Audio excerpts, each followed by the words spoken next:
Hello, everybody, and welcome back to the English Shooting live stream. There's so much that can go wrong this evening. I'm close to breaking, getting off the back of a cold, and also I still haven't been able to replace my submerged MacBook. So I'm currently running this whole stream off of a 10-year-old MacBook. I mean, it's holding up so far. So if I do stutter, it could be either me or the Mac. We don't know. Stuttering from me is pretty usual this time of night, and when I do stream, so you're probably used to it. But yeah, if I do freeze up or the stream drops out and you don't hear from me again, you'll know that the good old faithful MacBook Pro has not lived up and able to deliver for the stream.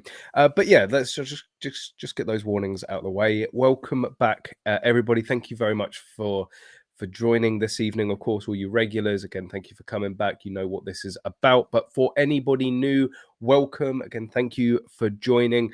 This is an opportunity for everyone to discuss and have their voice heard about all the important weekly topics and news articles around shooting sports, around firearms ownership, mainly within the UK, but we will also talk about international stuff mostly. So if there's anything that you want your voice heard on, then this is your opportunity. Whether you agree or disagree with somebody, whether you agree or disagree with what I'm saying, challenge me, agree with me, whatever. I just want to open up the conversation and have a good old chat about all things shooting and firearms ownership. And of course, do not forget to hit that like button. Make sure you are subscribed, and yeah, help this channel grow and reach as many people as possible. Is it me or is the stream potato quality? It's very, very likely to be potato quality because this thing is chugging. It is wearing away in the background there. So we will see how it goes on. Even my preview screen is, I think I'm just going to end that. It's probably more load on the computer. I'm now running blind. I do not know if it drops out or not. I'll just be sat here talking to myself. Just it's just like usual, really. Not in HD tonight then. Probably not. I can't actually, everything is getting so let's see how it's looking on the phone. Why have I got an advert? Skip ads. It's not so bad. I don't know what you're talking about in terms of potato quality. It looks absolutely fine on my phone. Anyway, maybe I'll just no, because it's like 2 minutes behind. Anyway, back. It's been so long, I've forgotten what we're doing. There's a number of topics that we want to talk about tonight, but of course, don't forget that you can pose questions. If you've got any particular questions, any topics that you think we should be talking about, then please do propose them. The main, of course, the title of this stream, it's about the Firearms Act 2023. This has been a long time coming, and if anybody has been surprised by this coming out and surprised about what's been written into law, then you must have been living under a rock. And of course, I haven't given permission to share screens to the software, so bear with me while I bring up the page. Oh, this is why I should have done a test stream. I think that's what I said last time. No, maybe in one of. Anyway, I should have done a test stream. Oh, later. Okay, that could be problematic. Let's see if this works. I'm flying by the seat of my pants here tonight, ladies and gentlemen. Here we go. Share. Can you see that? Has it come up? No. There we go. Success. It's working. Oh dear. Arian, what have you missed? Not a lot. Just me bumbling along as per usual. Anyway, if I'm guessing you can all see that. Maybe I should keep this open and just here, just so I can check what's going on here. This is why I like my 2 Mac setup. It works so well. So the Firearms Act 2023. There's been lots of talks about this, loads of consultations. That yes, I think there was somebody going on about what was it? What was your silly little comment? please don't embarrass yourself, Callum, by saying, oh, if there were more signatures / engagement, this wouldn't have happened. These people who come up with this stuff are hell-bent on enacting these laws, and they certainly aren't going to listen to a handful of people. Yes, I think you've said it, Jack. They don't listen to a handful of people, but they do listen to hundreds of thousands of people, if not millions of people. At the end of the day, government is for voters. You know, the government is there because of voters. They care about votes. When we're talking tens of thousands or a few thousand people, they don't really care about that in the greater scheme of things. But when you get hundreds of thousands, if you get millions of people, then they start to pay attention. Then you can actually get stuff done. So fortunately, this was one of, well, unfortunately, fortunately, this was one of these consultations. This was one of these interactions where there was a pitiful response to it, but overall, the potential damage was minimized, and overall, the changes that we are seeing aren't going to have too much of an effect. Certainly, if you want to believe the Home Office and you want to believe the police on this one, it should have pretty much no effect. But, you know, we always like to be a little bit skeptical. So, what are the main changes? Well, the first are the miniature rifle ranges and shooting galleries. So this is the act. This has received royal assent. This is now law, be it enacted by the King's Most Excellent Majesty. It's still a little bit of a novelty seeing that, if I'm going to be completely honest. Miniature rifle ranges and shooting galleries. So this is the one that ultimately is going to have the pretty much no effect to the businesses, to individuals. So this is all based on section 11.4 of the Firearms Act, which previously allowed anybody who is not a prohibited person to obtain a rifle not exceeding .23 caliber to run a miniature rifle range. So you could basically go and buy literally a 223 rifle completely off license and start running a miniature rifle range with no background checks, with no certificates, completely lawfully. And you could buy as many guns as you wanted. You weren't required to store them safely or securely. You could buy as much ammunition as you wanted. You could store it, again, however you wanted. There were no real restrictions, and it was a bit of a free-for-all. And we did see this massively misused. There was the full metal jacket ranges where you had people doing 360 with loaded firearms, not wearing protection, not that sort of protection, eye protection, ear protection, just generally unsafe gun handling. And then there were all the reports of rounds going overhead of people, and it was a recipe for disaster. And I think everybody with half a brain, like, whether you agree with certificates or not, whether you agree with registration of firearms or not, we have it here within the UK. You are required, for most part, to get a firearm certificate, to be a registered firearms dealer, to be able to get hold of a firearm. Having this section of law, which effectively completely bypasses all of that, it just undermines the whole thing. Either you allow everybody to be able to go out and get guns without background checks, without any sort of certification, any sort of assessment, or you have them assessed, you have them certificated, and you have checks and balances. So it was pretty reasonable, and I think there's nobody that objected to the move of making the operator require a firearm certificate or an RFD. And apart from this full metal jacket ranges, which doesn't give us a good image, it's not a good advert for the sport. At the end of the day, if something bad happens, we can't segment them and say, well, they're not to do with the rest of the shooting industry. It's all going to look bad on all of us if an accident happens. So we don't want people like that operating ranges and handing out firearms without any sort of basic instruction or awareness for safe firearms handling.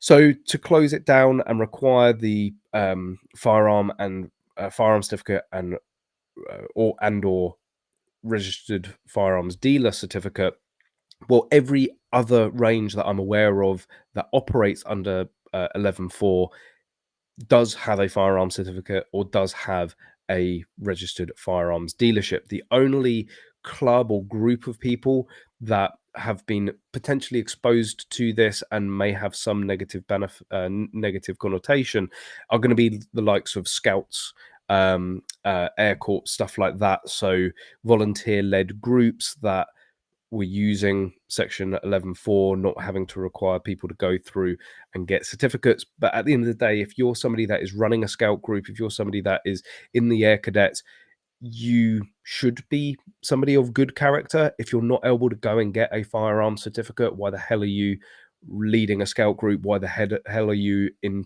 charge of a group of miners if you're not able to go and get a firearm certificate? So I think there's potentially bigger questions there if they're not able to go and get that fixed. So for the most part, this doesn't really have an effect. Businesses are still going to continue running, and the overall ethos of 11.4 was never to allow people to just go out and buy guns. It's more about the use of these guns. It is about allowing the average person to be able to take possession of a firearm and use it to improve their marksmanship, to improve their skill of arms. And the main core of that ethos still remains in section 11.4, section 11.4, the miniature rifle exemption, because the exemption is applying to the person taking part in, and that is the main change. So the subsection 4 applies to a person at a relevant rifle range or shooting gallery who is not the operator of the range or gallery, requiring the operator to have a certificate and still be bound by all the other firearms legislation within the Act.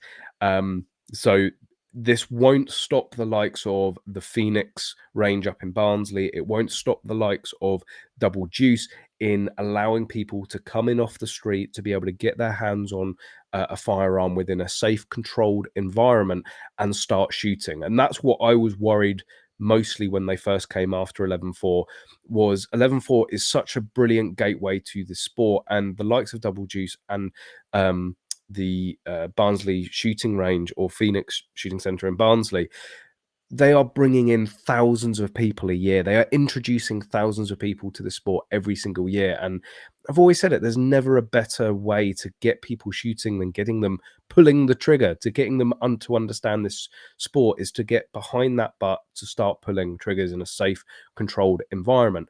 So fortunately, that hasn't been changed in a way that is going to hinder that or prevent that. The other small change, and it's sort of just a little bit of tidiness. So in this section, miniature rifle means a rifle chambered for 2.2 rimfire. And then it follows on down here. For miniature rifles not exceeding 0.23-inch caliber was the previous saying, and now it substitute that for rifles chambered for 0.22 rimfire cartridges. To my knowledge, there was no range using another caliber other than 2.2 rimfire under section 11.4. I think it was widely understood that it was always meant to be 2.2 rimfire. They were just never that specific.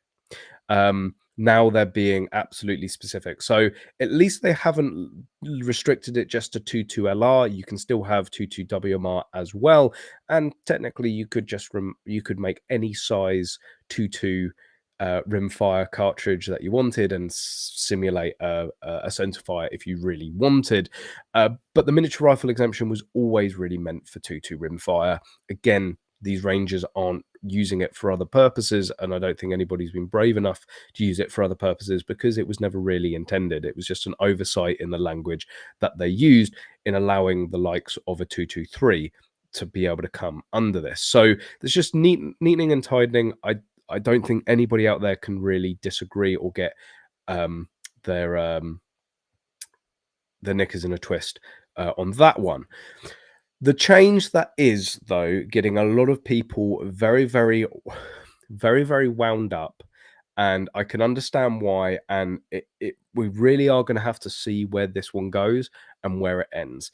And this is the massive change to the legalities around possessing component parts of ammunition here within the UK. So if we take it back a step, in terms of a firearm certificate holder, I don't believe anything is going to change. It's going to be the collectors, it's going to be the people that are interested in curiosity, in militaria, that could potentially be left in very grey areas.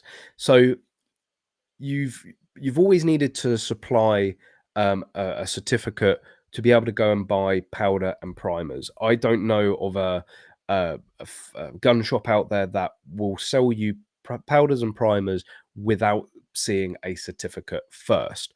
You can buy bullets, you can buy cases without having to present a certificate. But where the oddity is whilst you have to produce a certificate for the primers and the powder, it's not a requirement to have a certificate to be in possession of the powder and primers. And do I have one to hand?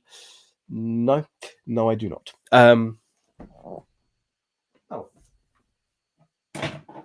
Just destroying my backdrop.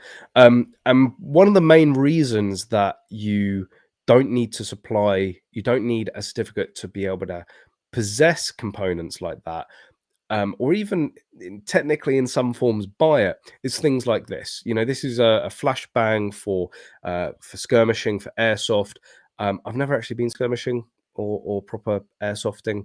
I just bought this because we like to play tricks on people when we lived in the woods or worked in the woods. But these take blanks, right? I don't know if I've actually got a blank in here. I do. Should probably take that out. Don't worry, it was unsafe. So what it would be a pain to get out, wouldn't it? Right, there's a blank in there. You can take my word for it. But what is a blank, right? You've effectively got a case, you've definitely got powder, and you've got a primer. So for overnight to make the possession of powder and primers and cases completely illegal, the connotations to that are just unbearable. But where this is targeted and where the Home Office and the police are saying, God's honest truth, this is where we're going with it, is about the people that are taking these components. They're taking blanks, they're taking the bullet heads, the cases that they can go and freely buy, and they're producing viable ammunition with it. They are using it in converted guns or illegally obtained guns. And the police want to be able to prosecute these people by any means effectively. And the general gist of how we're reading this is like, yes, technically this bit of legislation could be used to lock up any single person that happens to have a case, that happens to have a primer, that happens to have powder or a bullet head, a bullet. But we're not going to do that. We are purely going to focus on the criminals. And the big word in this is intent, which I absolutely hate. So what they have changed the law to is that it is an offence to have in your possession any component part of ammunition, as they define as the bullet, the cartridge case, the primer, the propellant. And I know people were arguing about, there's no and there, but there's commas. So it is an offence to have in your possession a bullet, a cartridge case, a primer, a propellant, to intend to manufacture ammunition to which Section 1 applies using those parts, and where the person to do so would be in possession of the ammunition by a person who would constitute an offence under Section 1, or the manufacture or possession of the ammunition by a person would constitute an offence under Section 3. So all three of those needs to be met for somebody to commit an offence. You need to have them in your possession, you need to intend to manufacture ammunition, and you need to be in violation of Section 1 or Section 3 of the Firearms Act. And this is why it's not going to affect firearm certificate holders, because you have lawful authority to be in possession of that ammunition if you're reloading. So, of course, you're in possession of those components if you reload. And of course, you intend to manufacture your ammunition, but you have a firearm certificate under Section 1 of the Act that allows you to make that ammunition, to be in possession of that ammunition. Where it gets tricky are like people like myself that, well, I'm under the RFD, so I can be in possession of Section 1 ammunition. But where, maybe using myself as an example in that sense isn't the best way, where this falls down are people without certificates, without Section 1 or Section 3 authority that likes to collect. And over here on my shelf that I've decimated and knocked everything over, I have souvenirs. I have souvenir cases. You're not going to throw away your first 500 Smith & Wesson case you get to fire, right? But if they can prove that I intend to put a new primer in that, I intend to put some powder in there, again, I've got all the other components to it in here. And at the end of the day, what is a bullet? Right? It doesn't need to be a purposely made bullet. It just needs to be a mass. It just needs to be a projectile. So technically sat here right now, I have the powder, I have the primer, I have the case, and I could find any hardish projectile. So how did they prove intent? And we've had this previously with the changes in law with manufacturing, when they changed it all to do with the likes of 3D printing. You needed, they changed it on manufacturing. You needed to have the basically the schematics, the plan for a gun. You needed to have the tools and ability to manufacture, and you needed the intent. And I was incredibly worried that this was going to be used in terms of 3D printing, because anybody with a 3D printer is going to have access to the internet. Therefore, you have access to the blueprints, you have access to the files. It's like anybody with half a brain can go online and find them within 30 seconds, right? So you have the tools because you've got the 3D printer. You have the ability because you can download these schematics and upload it to your 3D printer. How do you prove intent? And it's a very gray, airy fairy. Fortunately, the burden of proof is significantly high. So it has to be beyond all reasonable doubt, and they do have to be able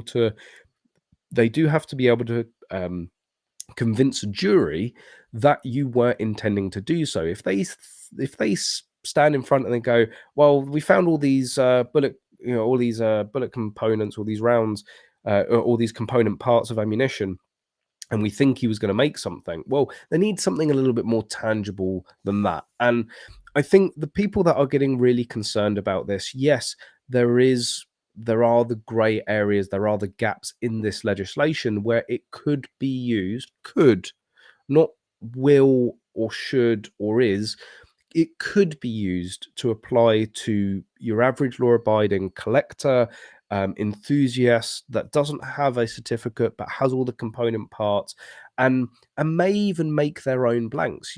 At the end of the day, it's not an offense to go and get a fired case and put bullet heads in it to sell on Etsy or eBay or whatever, right?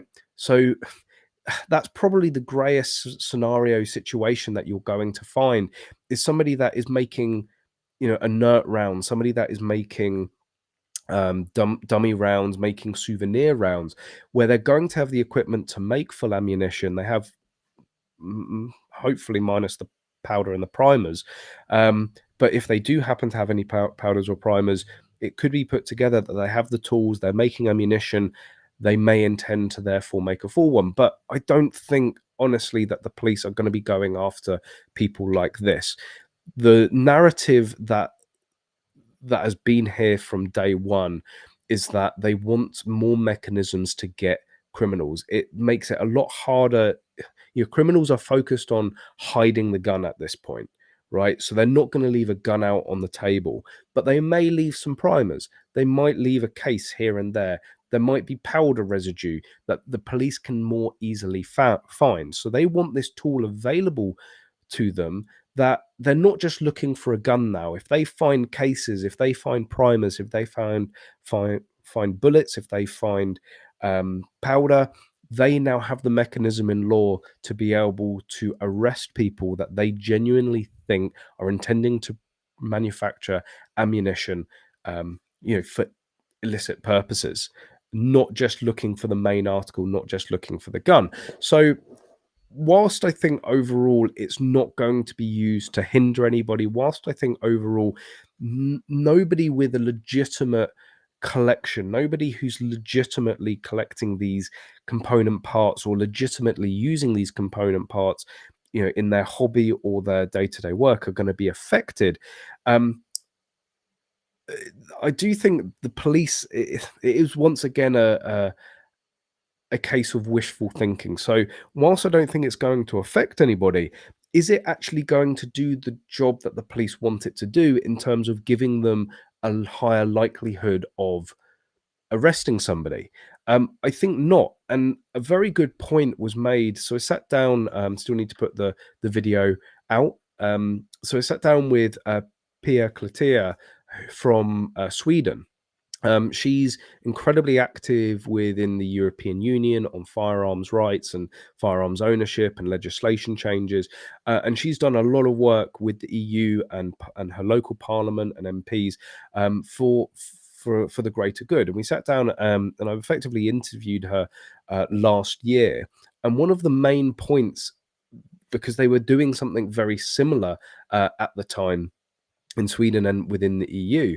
She said one of the points about making ammunition restricted is, yes, it gives the police the tools to be able to arrest that person if they find ammunition, but it actually removes a really valuable investigative tool or asset, because it's not an offense previously, because it wasn't an offense to be in possession of those component parts with the intent to manufacture.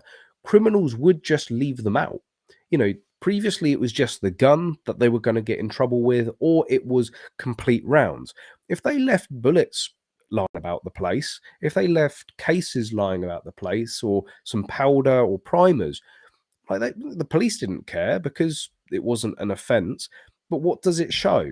Well, you're not going to have bullets, cases, primers, and powder lying about if you're not making your own ammunition, if you don't have a gun to fire it out of.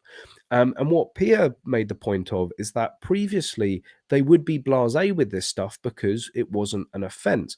But it immediately tipped the police off and told them, this is a residence that we should be looking at. These are people that we should be looking at. They've got these component parts. There must be a gun here, or there's a very high likelihood that there's a gun here. What's going to happen now that it's an offense to have any component part with the intent to manufacture?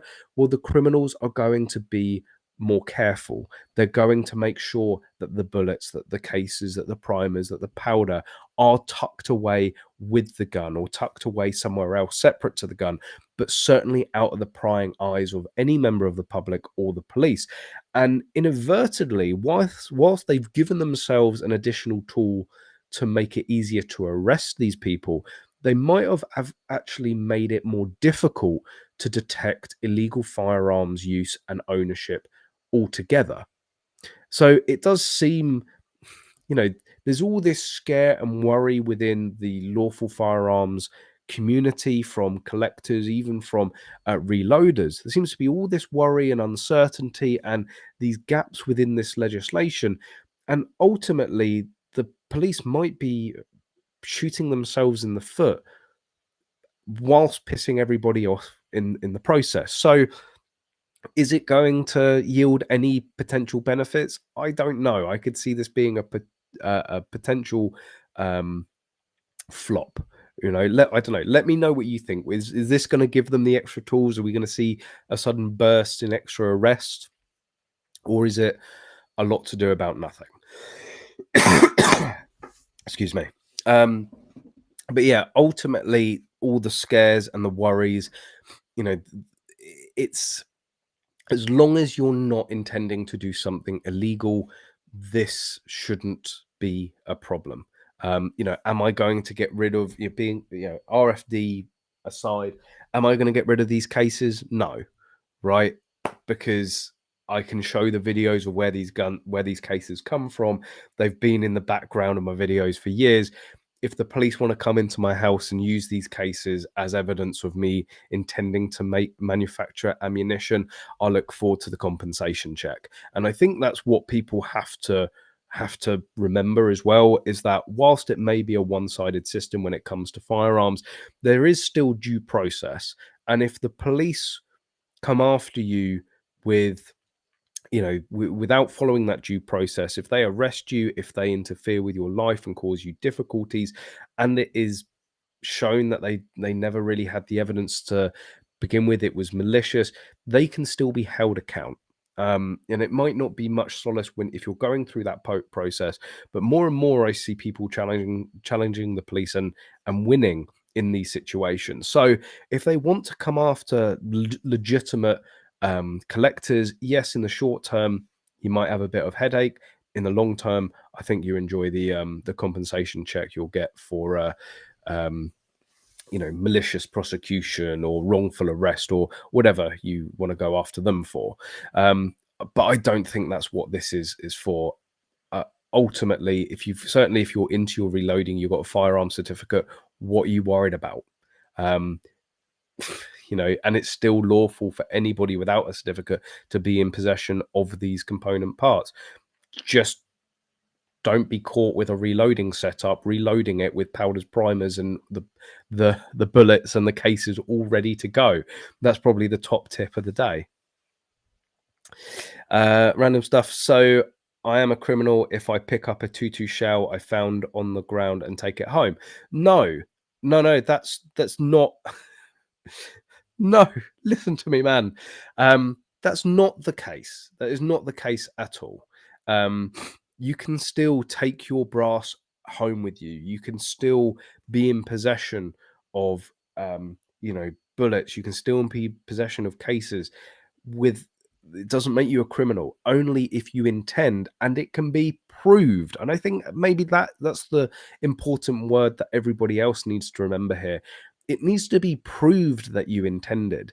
And whilst intent is a scary word, and I've certainly had concerns about it in the past, and it's not like I'm 100% sure about it in this context, they still need to prove intent. And that is an incredibly hard, it's an incredibly hard thing to do. So maybe that's where we sort of get our solace from. Yes, it's nigh on impossible to disprove intent, but it's certainly very, very, very hard to prove intent. So the police are going to have to be incredibly confident and have a very good selection of evidence to be able to convince a jury to prove that you intended to manufacture it. And I don't think I hope not. I hope there's nobody watching here today you're going to ever be near to being proved that you had intent to manufacture illegal ammunition.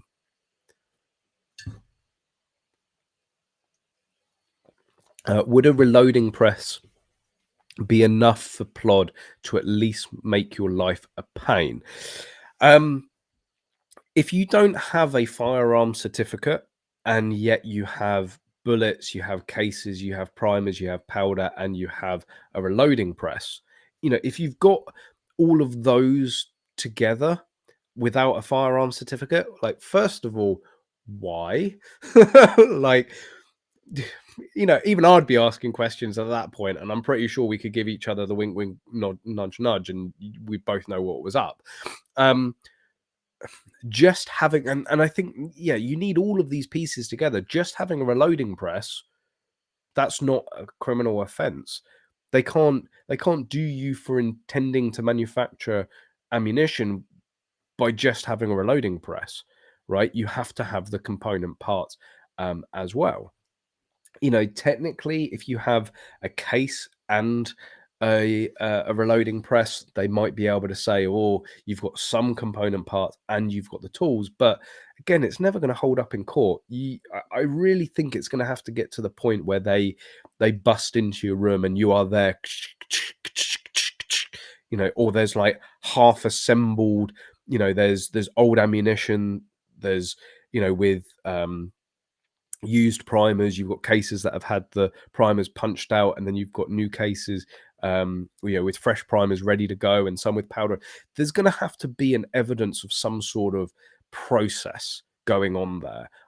I really don't think just having the components, even having the components and the reloading press is going to be enough, you know, because you can't prove that I intended to put it all together. But if they come in and the reloading press is full and it's got all the components and it is literally just a pull away from, you know, pumping out real ammunition, that's going to be a little explain. And again, I think you just need to give, you need to be able to give that reasonable doubt. I think the closest, the closest somebody's going to have to having a problem with this is, again, if you're making partial ammunition, if you're making dummy ammunition, if you're making souvenir ammunition.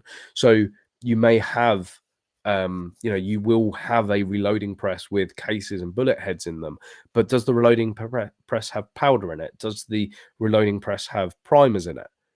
You know, if you're making inert souvenir rounds or dummy rounds, primers and powder should be nowhere near that machine. So if they bust into your house and they find a reloading press with cases and bullets in it, and they want to arrest you for intent to manufacture, you just have to say to them, "Well, sorry, where was the primers? Where was the powder?" You know, yes, I was, you know, look at this business of me making ammunition. Look at the business of me making, you know, dummy rounds, souvenir ammunition. That's my legitimate business. Sorry, have you seen me making powder? Have you seen me making, you know, putting in primers? So I think that's the closest somebody's going to have to, you know, somebody's going to have in having issues with this. And even then, I think as long as you're being pretty sensible about things, it's going to be cleared up pretty quickly.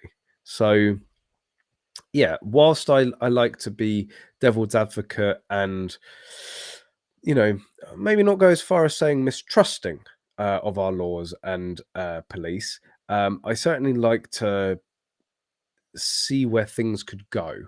And I really don't think it's there. I think it's clear as day that there is a genuine reason for bringing this in. Whether it's going to work, that's another matter. But I think the reasons for it is genuine. And I don't think ultimately it's going to be used against people that are generally law abiding.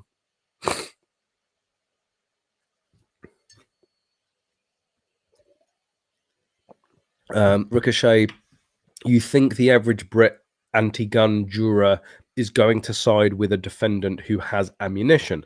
But again, if you have ammunition, you're breaking, you're in contravention of Section 1 of the Firearms Act. If you are in possession of a viable round of ammunition, you're breaking the law. So is the juror going to take the side of a defendant in possession of unlawful ammunition? Probably not. You know, so you got to be very specific with your words on this one. Jack Cavendish, yes, okay. Obviously, you're smooth braining this evening. We just need to sign another petition. I can't think of a single bit of legislation that has been reversed or scrapped when it comes to firearms legislation in the last century. There has actually been something fairly recently. I can't remember it.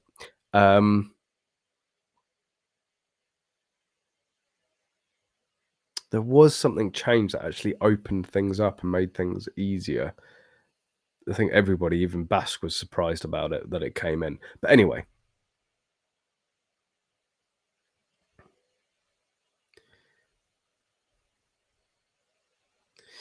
Lorem ipsum, yes, but the public's perception of ammunition will include component parts, even if they can't name them. But again, in the judge, and with my experience within court in being a juror, the judges are very, very good in being specific, right? Ammunition, as defined within the law, is the complete round, right? The component parts are the bullet, the cartridge case, the primer, the propellant. That definition should, and I would, and I hope would be made very, very clear to the juror. Um, because they would be specifically going after them for this offense, they would have to make it perfectly clear about the component parts of ammunition. It's literally there in black and white in the law that that is the offense. So the juror would have to be explained that, you know, they were found with a bullet, with cartridge cases, with a primer, with propellant. Um, do you believe they? You know, it would be for the juror. It's at the end of the day, if you're in court fighting this, it's not about whether you did or didn't have those component parts. It wouldn't make it to court if you weren't found with those component parts or ammunition. And if you're found with ammunition, they're not going after you for this anyway. If you are found in possession of viable Section 1 ammunition, there is already the legislation to prosecute you for that. Where you would end up in court is if you are found with these component parts. That would have to be pretty definitive, right? The police are not going to go to court if they do not have the evidence of those component parts in your house, right? So getting in front of the jury, it would be pretty much irrefutable that you were in possession of those parts to get to that point anyway. The decision on the juror, it is the jury that is going to decide whether you had the intent to manufacture ammunition. So yes, you know, anti-gun public, actually in my experience, the majority of people are not anti-gun. The majority of the public are pretty indifferent and agnostic when it comes to firearms ownership and firearms. Yeah, clueless to an extent, but seriously, when like, the majority of people, if you sit down with for 5 minutes, they're not raving anti-gun loons. So the police are still going to have to prove to them that you intended to assemble it. So you're going to need the tools to be able to assemble it. So again, I just don't be an idiot. Don't be in possession of these component parts with reloading tools. Right, it's simple. Why would you need to be in possession of these component parts and the reloading tools if you didn't intend to manufacture illegal ammunition without a certificate? Right. So just don't. If you don't have a firearm certificate or a genuine reason or legitimate reason for assembling or manufacturing ammunition, don't be in possession of the component parts and the tools to do so. It's like I think that ultimately that's what it comes down to for me. It's if I see somebody's sob story about, oh, I had a reloading press and all this component parts and I was never going to actually assemble ammunition, you know, that's like it's like going up to your shed, getting a load of load of aluminium, various screws, fastenings, laying them all down next to the tools and instruction manual from PA Luty. It's like, yeah, technically that's not against the law, but why would you do it? It starts asking a lot of very serious questions that can get you in very serious trouble. It's just like you can help yourselves. And I'm not going to feel sorry for somebody sat there going, oh, bollocks, I can no longer have all my bullets, cases, primers, and propellant and my reloading gear anymore, even though I don't have a certificate and even though I don't intend to make my own ammunition. It's like, what's been lost there? You know, the real the people that are going to lose out the most are the enthusiasts, are the hobbyists that collect inert ammunition. But there's the word there, it's inert. If the police come round to the house and they see a load of ammunition but they've got no powder and primers, what's the problem there? How are they going to ever prove that I really can't see in a world where this is used against them, against people. And whilst I may want to challenge a lot of laws and a lot of decision making by the police and the Home Office, I don't think ultimately that this is going to be used against us. I just personally, I just can't see it. So yes, has ammunition been further restricted? Technically, yes. Is it going to make a difference to legitimate law-abiding citizens that don't intend to manufacture illegal ammunition? No, it's not going to make the blinded bit of difference.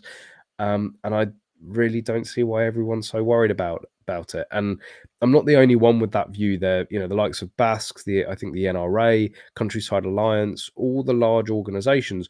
I'm not saying that they're necessarily always right, but they're certainly not getting their knickers in a twist about it. So I do think there's a lot of scaremongering, a lot of people that have worked themselves up about this when you really don't need to.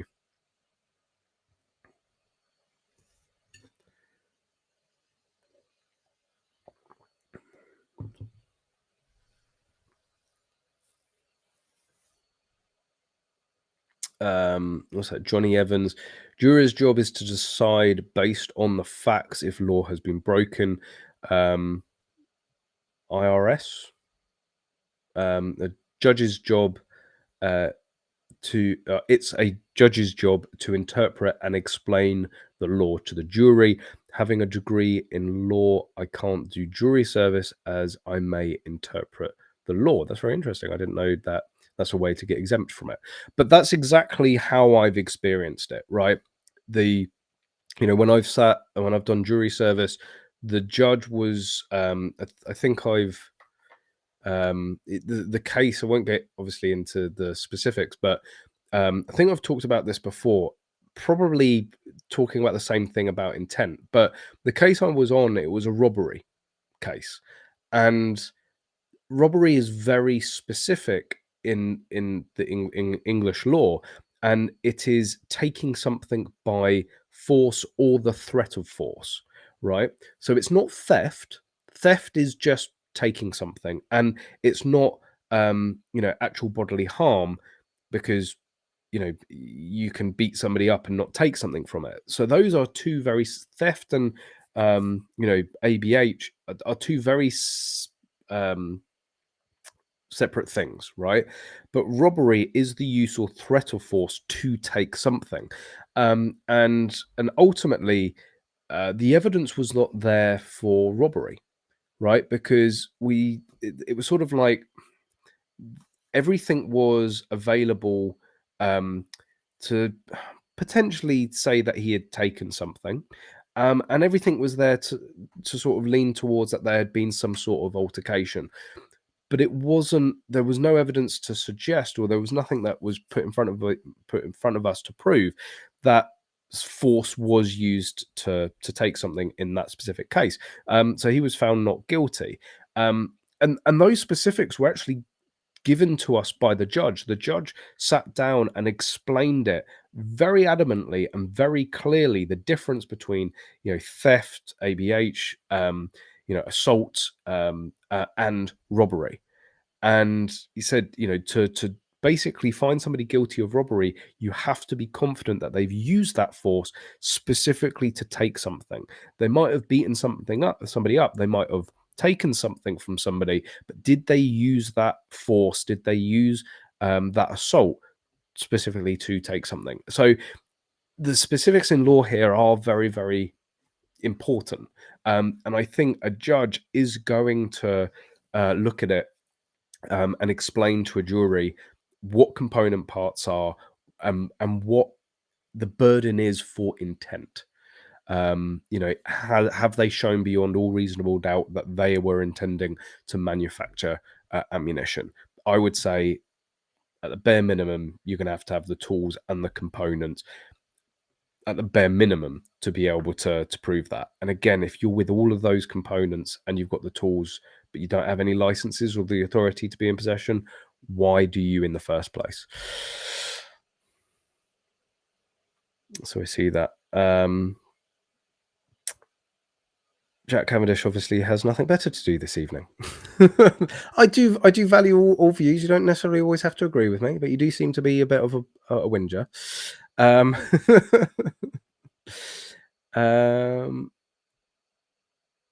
have to be you have to be as pessimistic about the state of shooting sport as a sport in the UK.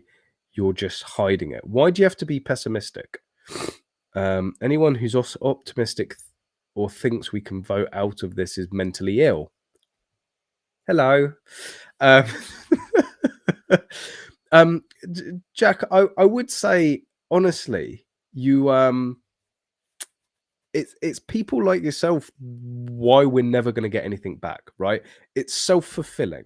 If you think something bad's going to happen, it's the law of attraction, right?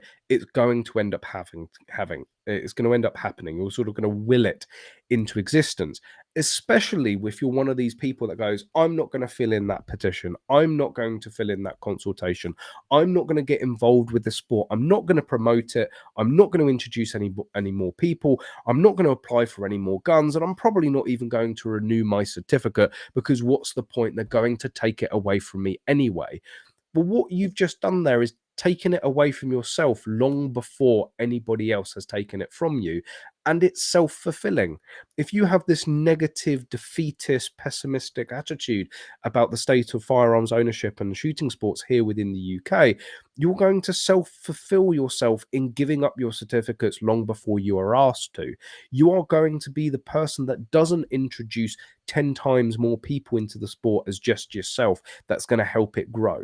You are going to end up being the grumpy, the grumpy, pessimistic, moany old fud down the range, putting his 10 shots down in his piece of paper and then fucking off home, not saying a word, not creating or being part of the community. So everybody's allowed to be pessimistic. Everybody's allowed to think it's the end of the world when it comes to shooting sports. I do spend a lot of time doing that myself, but I also spend a lot of time being positive about it, looking at what we can actually do here in the UK, but also, moreover and more importantly, sharing it to other people as well.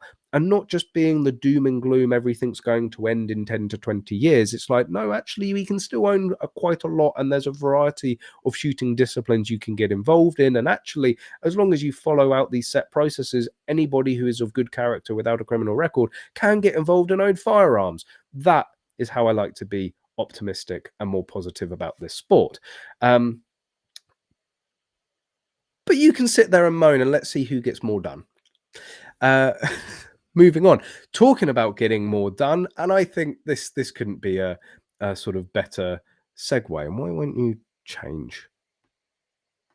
Come on, you can do it. You're going to switch?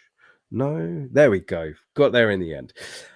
So there's a lot of people out there that seems to have it in their head that it is impossible to get into handgun shooting here within the UK.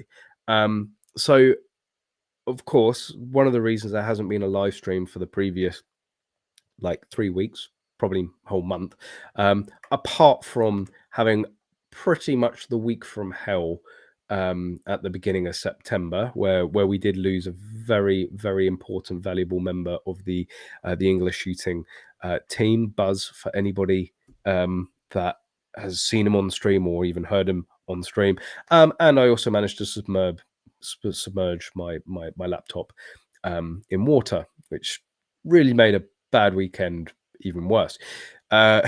So anyway, after that, some real positivity because I've spent the last couple of weeks out in Greece competing in the European Handgun Championships, and I've put plenty of videos out there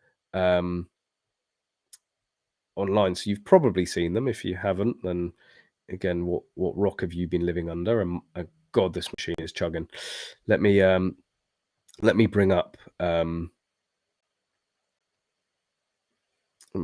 videos. They're loading very slowly, and everything's gone black. Did it go black for you? Here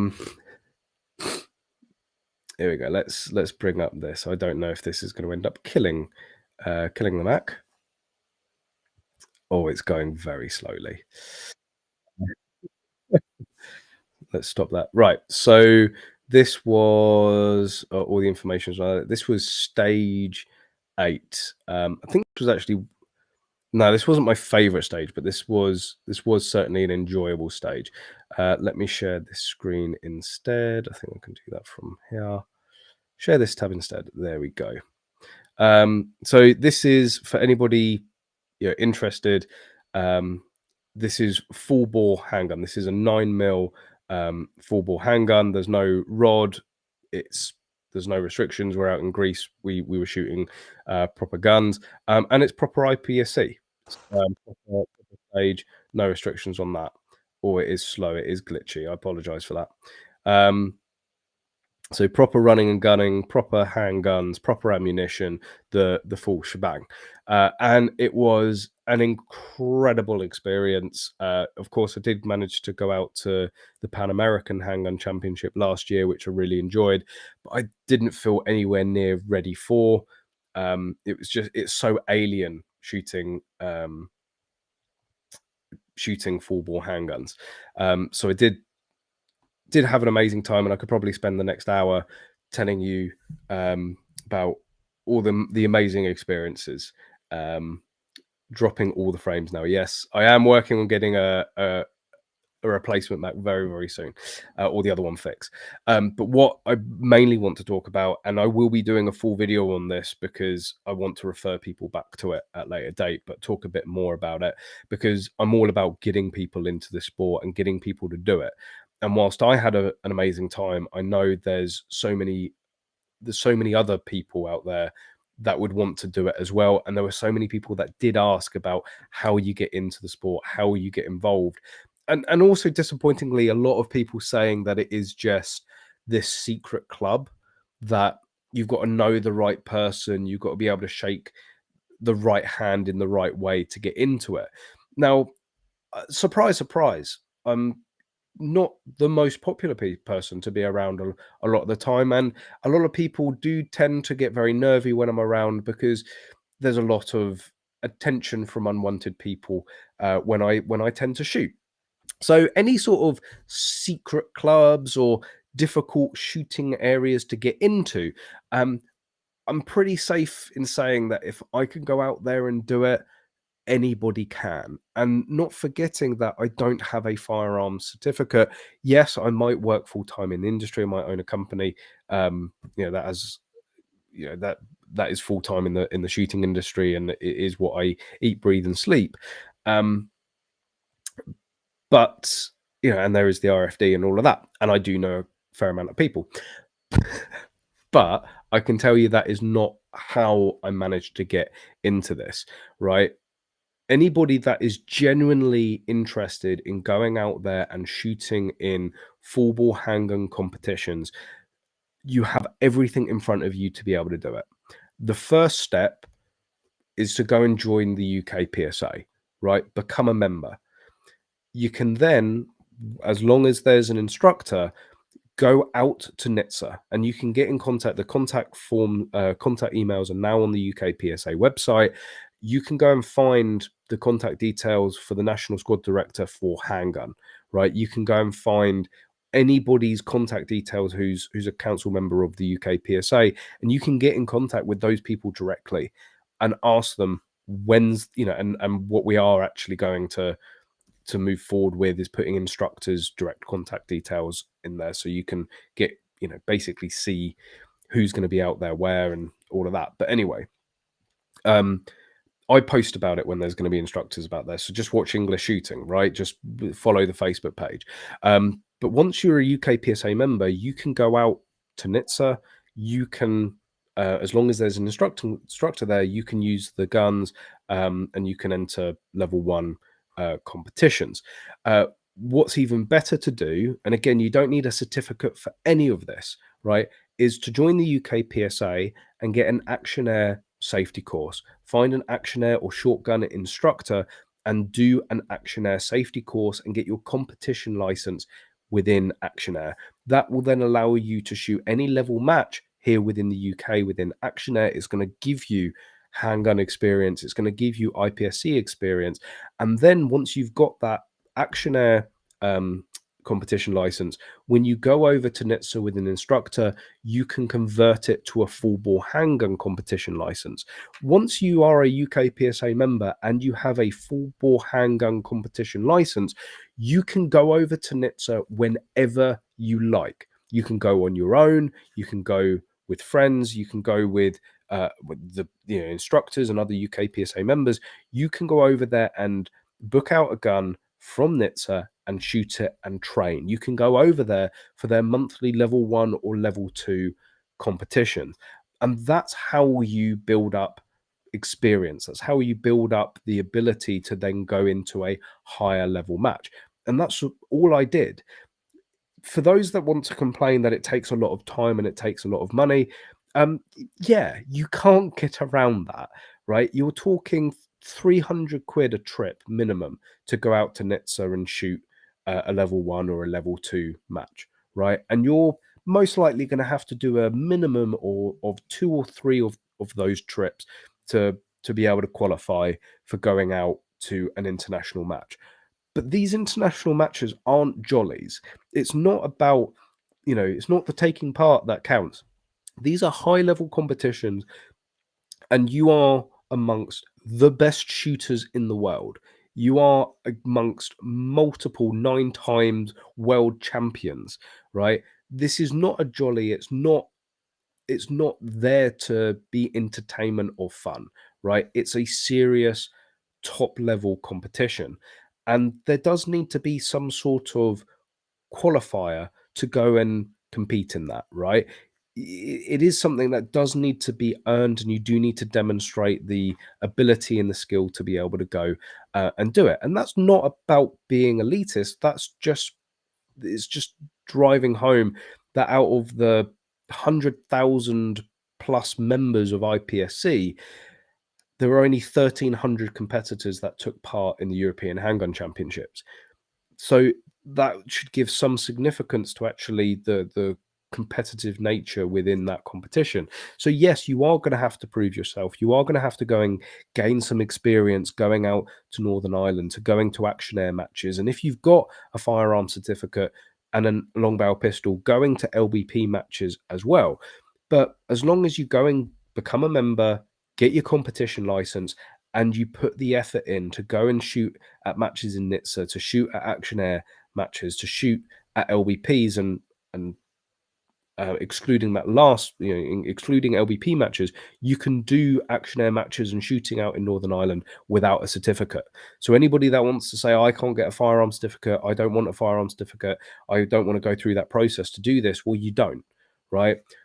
The next block, so once you've got the experience, once you've qualified, and you then have to submit your interest to shooting one of these matches. Once you've done that and you're selected for a squad or you're selected for a team, the next barrier that people want to put up needlessly is, well, I won't be able to get the equipment. Like, it's not like I've got handguns in every country across the world. The handgun was very kindly lent by another competitor, right? And this was all arranged by the UK PSA. This was all arranged by the National Squad Director for handgun. And everybody had equipment. And I mean, there were, how many people were there? We did have a group photo. So there were, the whole squad was 1, 2, 3, 4, 5, 6, 7, 8, 9, 10, 11, 12, 13, 14, 15, 16, 17. There were 17 GB squad members, right? Well, certainly that there were 17 at the opening ceremony. I don't know if any are missing from there. But you're not talking about a small amount of people. And yet the National Squad Director for Handguns were able to get hold and arrange the borrowing and sharing of guns for all of those 17 people. That is basically the main role of a handgun National Squad Director for the UK PSA, is just making sure that the equipment is there available. But fortunately, IPSC and practical shooting, it's a fantastic community, and there is a lot of sympathy from other countries and other competitors towards the Brits, towards other countries that find it impossibly hard to get hold of the equipment that they need to take part. And a lot of people will bend over backwards to help you out, to provide equipment, to lend equipment, to get you shooting. So if you've proven yourself, if you've put that effort in, if you've been selected from for the squad or for a team, and you've got a slot out at a major handgun match, the National Squad Director will not allow the lack of equipment being a reason for you not going. right? And that is that's a promise that I will make on their behalf going forward, right? That's not what it's about. So anybody that wants to say I can't do this, I haven't got the equipment, I can't, what, you're putting up the barriers yourself, and I'm going to do my best, the best job possible to share how to get into it, the full process, and do a full proper video on it. And I will tell people until I'm blue in the face, or I will share that video until I'm blue in the face of this is how you go out and do it. But if you're just going to sit there and go, it's too expensive, we should have handguns here, why do I need to go to Northern Ireland? I won't be selected for the squad. Oh, there won't be a gun for me to use. You're putting the barriers up, because I can tell you there's no barriers there. Right? No special favors were done for me to go out there. No special favors were done for Paul to go out there, or for Arian to go out there. Right? Yes, there's members of the squad that are in a fortunate position where they have their own guns available that are stored with people, and they're able to be brought for them to use, and they know that they're going to be using the same gun every single time. They are in a fortunate position. Yes, you're going to have to understand that you may not get your first choice of gun. You may not be able to have a lot of time with it before the match to get truly familiar with it. But I would still take that. I would still take shooting a gun I'm not that familiar with ammunition that I don't know, that's untested, that I've only had a couple of days with to get used to, over not taking part at all. I'm not going to put those barriers up in front of myself, because there's already a load of other barriers that will stop everybody else from shooting.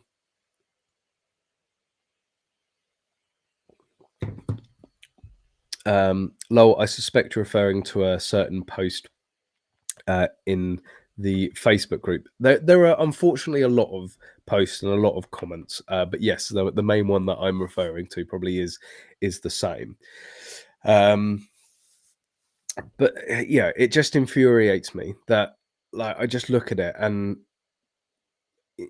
honestly, the amount of shit that certain individuals have got because of my participation in that match, right?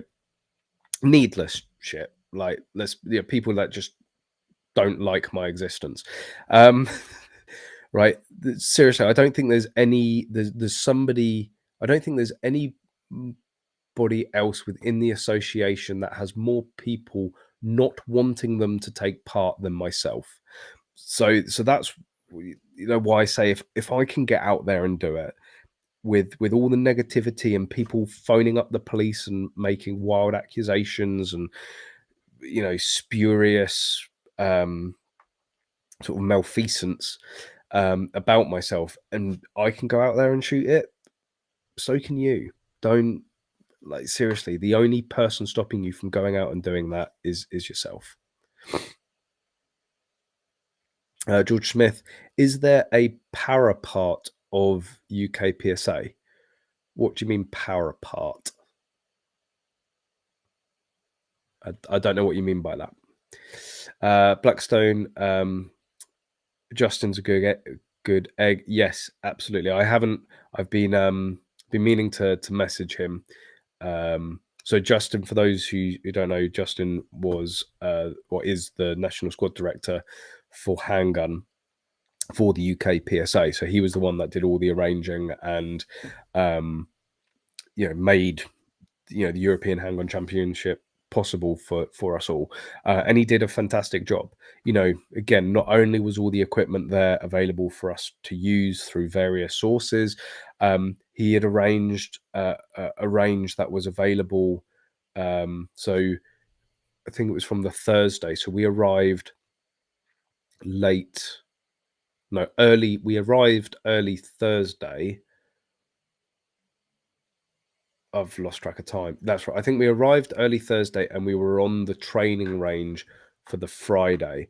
And we had Friday, Saturday, and Sunday before the match to train. And we could have been at that range from 9 o'clock to 5 o'clock the full day if we wanted to, because of the heat. We were only there for sort of 2-3 hours tops, because we didn't want to knacker ourselves out. But that was all that was all Justin's organization, right? And everything went off without a hitch. And he was so, he foresaw potential issues that we may have, and he cut them off. He went above and beyond to make sure that there would be no issues, that everyone would get to shoot, that everybody would have the equipment. And I have to say that the gun that I was using was faultless. I didn't have a single malfunction the entire match. Right, the gun ran like I certainly can't blame the equipment for my performance. So yeah, a big shout out and thank you to Justin for getting that done. George Smith, I'm partially sighted still, not a bad shot. Wondering how I can get involved. It well, there's not actually anything, being partially sighted. Doesn't prevent you from getting involved at all. You just need to be able to be safe. As long as you're able to point a gun in a safe direction, you keep your finger off the trigger while you're moving, while you're not engaging or aiming at targets. You're able to load safely and handle the gun safely and follow range commands.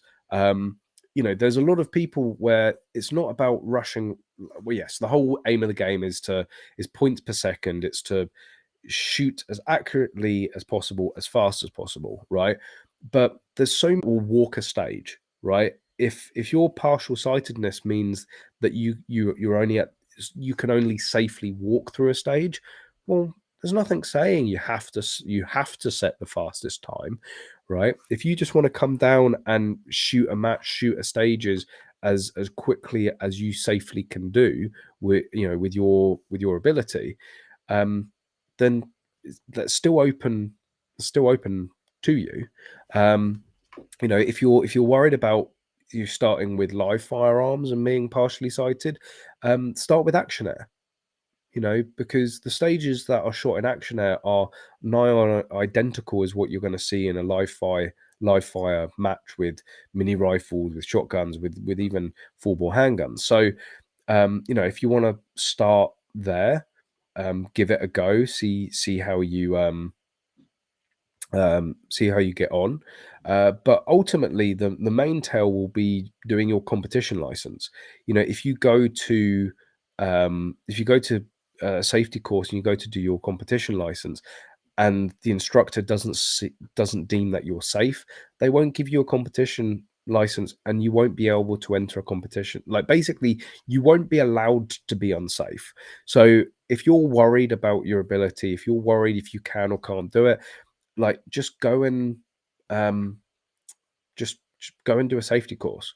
The instructor will soon tell you what you can and can't do, what you can and can't do safely, and most decent instructors will be able to help work around that. So yeah, there's no reason, um no reason you can take part. Is there still pistol shooting in the Isle of Man? I believe so, although I've not done it myself. There was a guy at the EHC who only had the use of one arm. It was inspiring to watch him shoot and beat a significant number of people in his division. I'm pretty certain it's going to be the same guy that I saw out in Serbia at the last EHC, and it was incredible to watch the way that he could manipulate the gun with one arm. It was fantastic. Um, I did feel sorry for him because there are the mandatory strong or weak hand stages. So I am intrigued to know what happens in that situation. I'm guessing he just takes like a 20% reduction or an X% reduction on not being able to fulfill it. But yeah, even so, can still the guy could shoot. Is there much action air around the UK? I've only really seen it in England, Midlands, or South. Anything in Northern England or Scotland? Recoil Scotland does a lot of it. So Recoil Scotland at the moment only does practical shotgun and action air. So they've got an indoor area that they do action air. So they're regularly doing action air matches. I know that the Carlisle Small Arms Club they've hosted level 3 Action Air. I know that there was an Action Air contingent up there, so that might be worth exploring. The best person to get in contact is actually Paul at Magload. Literally, he's not watching anyway, so you can suck it. If you want to know, if you want to pester Paul, Paul will know where your nearest club is because he's Action Air mad, right? So Paul at magload.co.uk, send him an email and literally start it off with, Callum said I could pester you about Action Air clubs. And if he doesn't get back to you within 24 hours, then you can email Callum at magload.co.uk and I will personally go down and beat him. So yes, Paul, anything to do with Action Air, Paul at maglow.co.uk. You have my permission to go and pester him as much as you want, as long as it's to do with Action Air. Penultimate Ninja, I have to pay for health insurance, but my income much higher than what I would be making in the UK, and taxes are way lower. I get 21 days. 21. Huh? I guess that's in response to somebody else there. Joshua blah blah. Hello chat. Question: I had a home visit regarding my FAC, and FEO told me that when FAC is issued with firearm slot, the FAC holder will have only 18 months to fill up these slots, or is it true?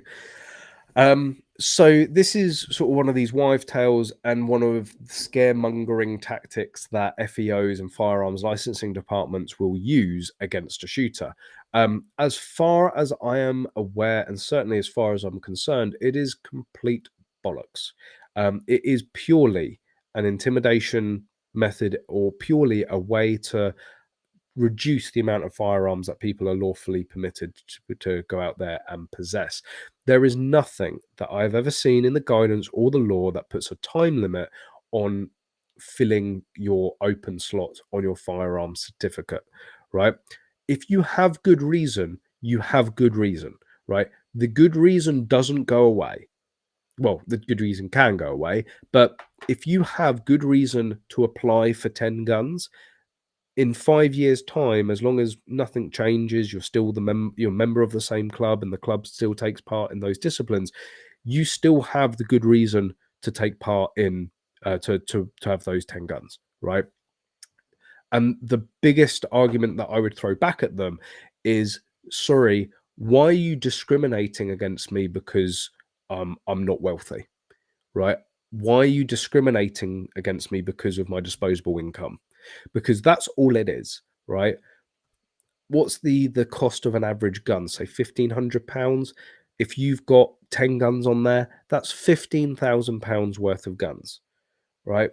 There's not a lot of people that I know that can afford to go out in their first year and spend £15,000 on firearms. It's going to take a little while to fill those slots. So it's purely a mechanism that an FEO will use, unfortunately, unfairly, to pressure you into reducing numbers. If you still have the good reason, you have the good reason. The fact that you can't afford to buy that gun is nothing to do with good reason. And that's what you need to stand strong with them and go, no, I still have good reason for those firearms. Not being able to afford them right now is not justification to take away that slot. And I have never heard of anything like that ever going to court. I have never heard of it going to an appeal, because usually in those situations, the FLD backs down pretty quickly.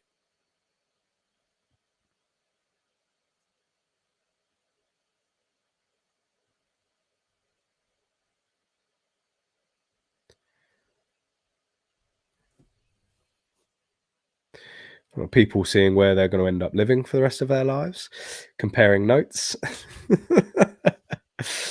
Andy Carlos, my 1911 7.3 cost £2,000. Like, there we go. You know, an Accuracy International. Like, what if one of those guns that is on your certificate is an Accuracy International that is going to cost you £5,500 for the gun alone, and probably another £3,000 for the scope. Again, there are guns that can be very, very expensive, and it's pretty fair that it might take you over 18 months to save up for them.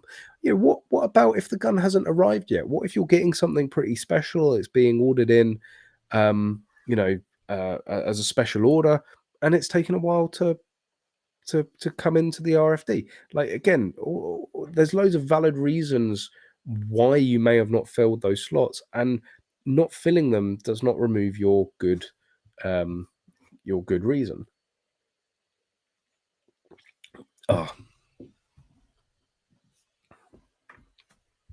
So another bit of news that I've been keeping a very close eye on, that did say we were going to talk about this evening, is debanking. It's something that actually it's cropped up as like a side topic long enough on the stream, and it is something that is incredibly important. So I wanted to give a little bit of an update. Now, anybody that's based here within the UK would know of a guy called Nigel Farage, and he's sort of spearheading this attack on the banks because it's become very political to debank somebody. Now, you might be asking, let's try and bring that back up. Oh, everything's frozen. Why are you doing this?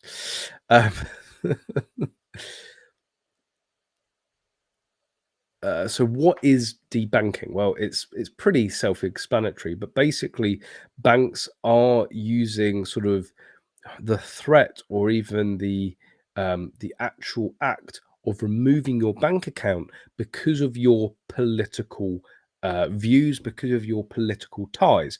So the reason, so for those of you that don't know, you know, Nigel Farage led UKIP, the UK Independence Party, and was significantly responsible for us leaving the EU, and was, you know, responsible by and large for Brexit. Needless to say, he's got some pretty strong political opinions and views and points that not a lot of people like, and are very divisive. And he was banking with Coutts, which is a very prestigious high-end bank, one that I believe the Queen used or the royal family uses. It's also the bank account that you're given if you win the lottery here. So it's a big bank, right? And they are very, very selective about who they let in. But he had a bank account, and basically one day had his bank account closed. And as it turned out, there was a number of bank accounts that have basically turned off Nigel Farage's banks. And if you think in the modern world, just think for a second, go through your daily routine or your daily process, unless you're one of these guys with, you know, gold sovereign and hard cash supporting up your bed mattress.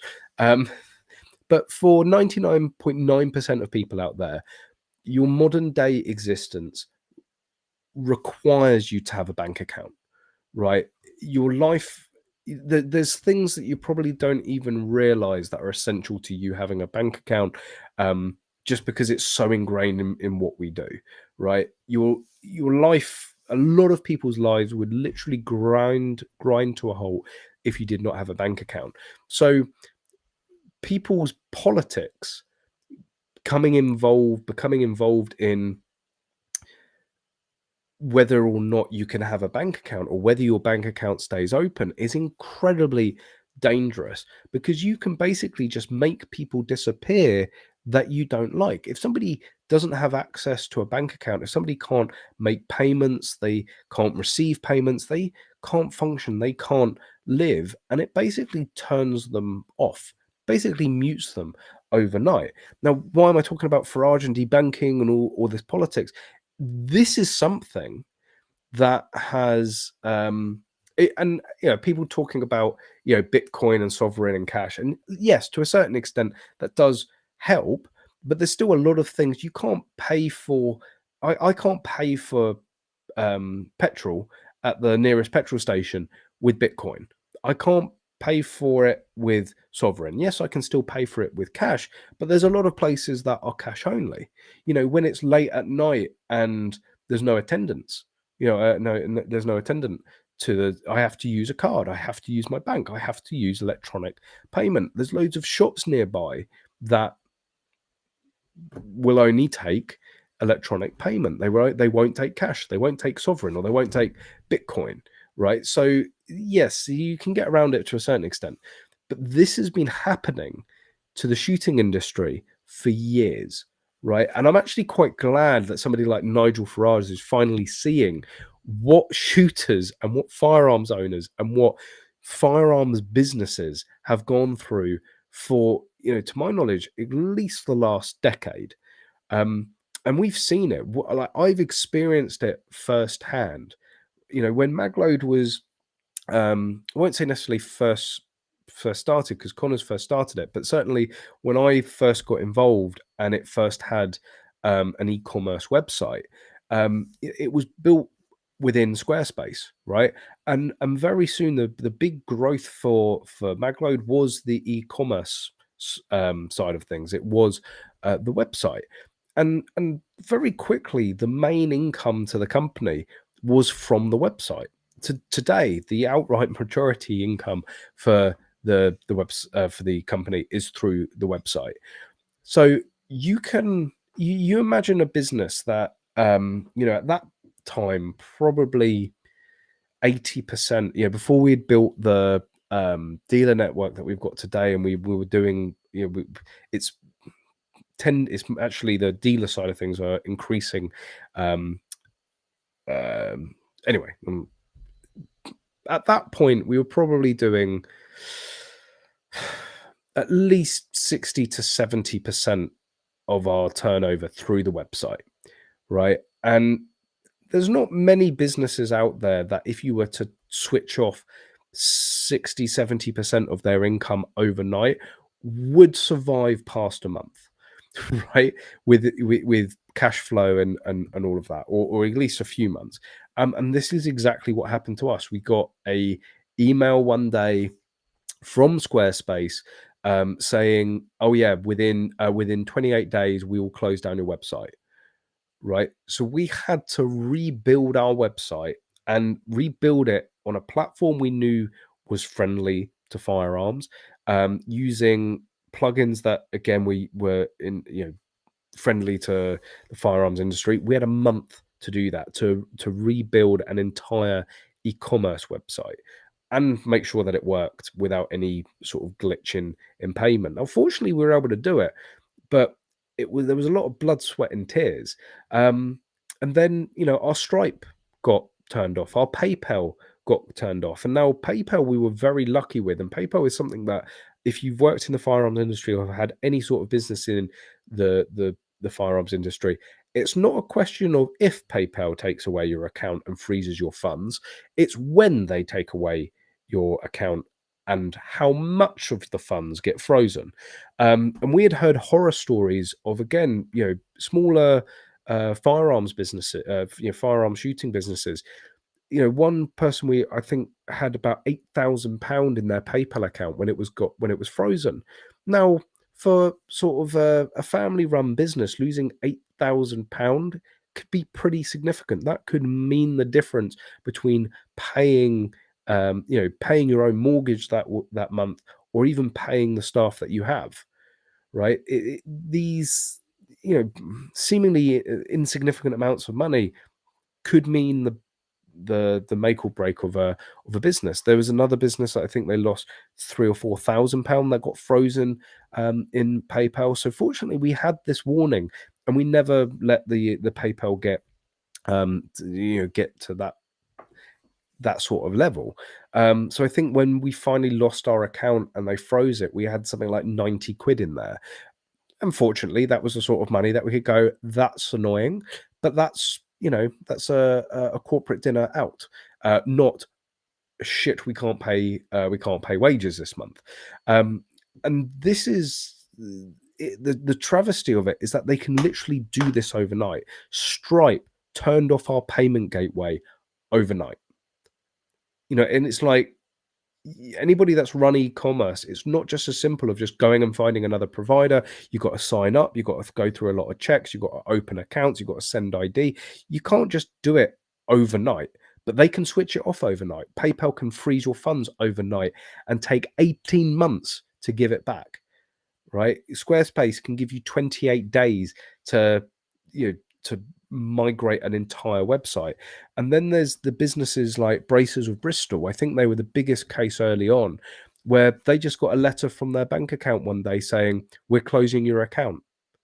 That means you've got to change all your bank accounts. You've got to change all your payment details. You've got to update your your headed paper. You've got to make sure that your the people that you supply have got the updated bank accounts. You've got to change your terminals. You've got to change, online payment gateways. There's so much that can just, it literally can destroy a business overnight. So anyway, that's why this whole debanking thing is incredibly scary, and why it is important for people to have protection against banks, payment gateways, payment providers switching off the lights overnight. And Basque is fighting this at the moment on our behalf. So they've managed to see the public perception change on it.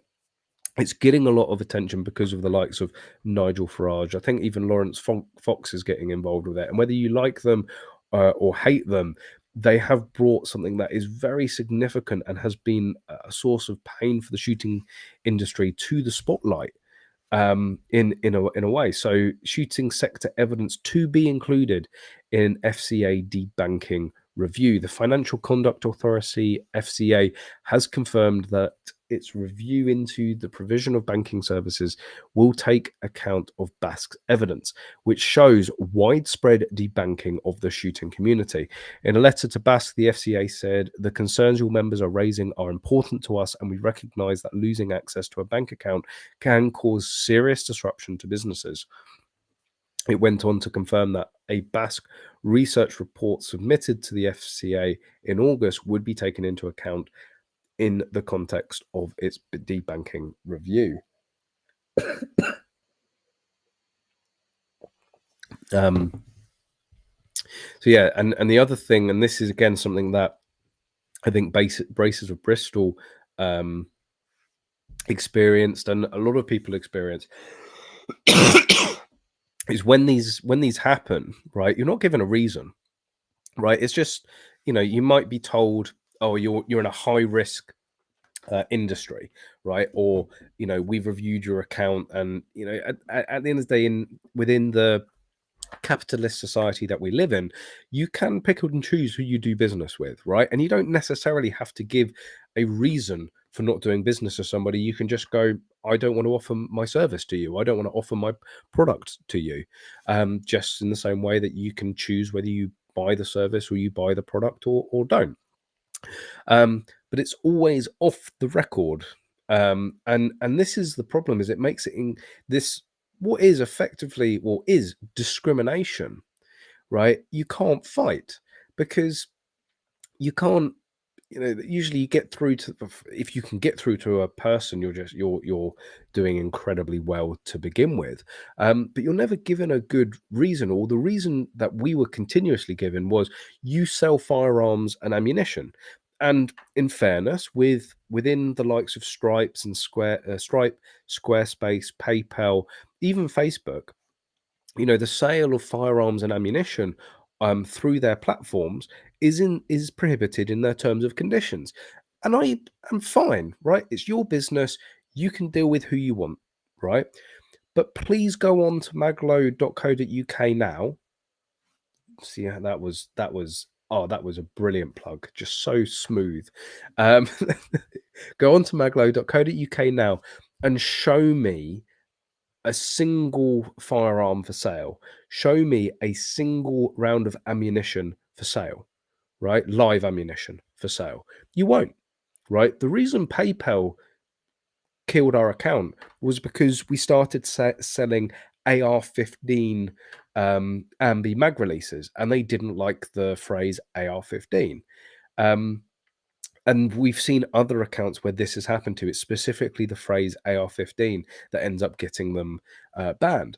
But they hide behind this, oh, it's firearms and ammunition. Well, I cannot tell you the amount of conversations I've had with people on Facebook, well, with people from Facebook, from Stripe, from PayPal, from Squarespace, telling them, please show me where I'm selling firearms and ammunition. We sell accessories. And the analogy that I use is that we sell accessories that a 5-year-old in any country could lawfully buy any day of the week. Right. And that's true. And the slightly more, I guess, normal analogy that Connors uses, he said, do you shut down websites that sell microfiber cleaning cloths? And they go, no, because what's that got anything to do with a gun? He said, well, people use microfiber cleaning cloths to clean their guns. Therefore, it's a firearm component. It's a firearm accessory. Are you shutting them down? We sell mag lube, right? But it's not just used for guns. I use it on the sewing machine. Like it's sort of in a way silly analogies, but trying to get through to these people that we don't sell firearms and ammunition is nigh on impossible because they don't want to hear it. It's not about whether you do or don't sell a firearm, whether you do or not sell ammunition, or whether you do actually break their terms of conditions. As soon as these sorts of companies find out that you're anything to do with firearms, they just don't like you and they don't want to do business with you, right? And they will violate their own terms of conditions. In some cases, they will violate the law to get you off their platform. And that's why this needs to be fought. This is why I think Basque are actually correctly spending a lot of time on this. Because it's not just the case that they can do this, they do it overnight, they do it with no warning, and they do it with no explanation. And, like they're saying with this off the record, features discussing the issue of debanking for people and businesses associated with shooting following publication earlier this week of the Financial Conduct Authority initial findings into its review of the issue. The sudden unexplained closure of personal or business accounts cited one example of a playground who Basque is supporting. The ground recently had its accounts closed without warning or official explanation. He stated that from evidence gathered by Basque, any explanation given for the account closures were always off the record rather than in writing and adhering notice to periods for closure. So they find ways to bend and do things off the record and get around things. And hopefully, with all the attention that the likes of Lawrence Fox and Nigel Farage and others are shedding on the debanking issue, hopefully, as shooters, as firearms owners, as shooting businesses, we can ride off the back of it and remove another tool against us in the anti-attacks.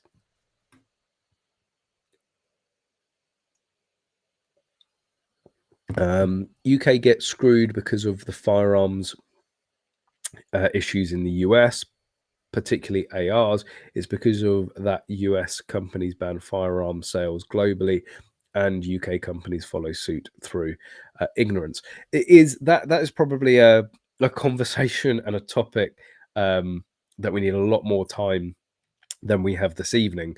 But yeah, there is, and I'm not saying this with any sort of animosity or annoyance or sort of begrudgment, but yeah, the spotlight or the media sensation around firearms that sort of is the US does make it a lot harder for everybody across the world. But America is like the entertainment media capital of the world, right? So it's no wonder that when something happens there, it's broadcast across the world, because it is where all of these global media companies are based. So inherently, if something happens there, it's the rest of the world is going to be sort of in a way dictated by it or affected by it. And it just so happens that there are a lot of firearms in America. There are relatively a lot of shootings, and there's a lot for them to report on. Um, but it's still, we still know it's illogical because the majority of shootings out in the US are due to handguns, not ARs, but everybody focuses on ARs. It's that's a bit of an asinine um latch, isn't it? It's just like, oh, ARs, they're bad. Yeah, but it's like saying, well, planes are bad. Yeah, when something tends to go wrong, it's it's not pretty. But just because one plane falls out of the sky doesn't mean we should suddenly ignore the thousands of people that die every day on roads. But a plane crash will get far more attention from the media than a car crash. It's just the way, sort of the weird psyche that we have.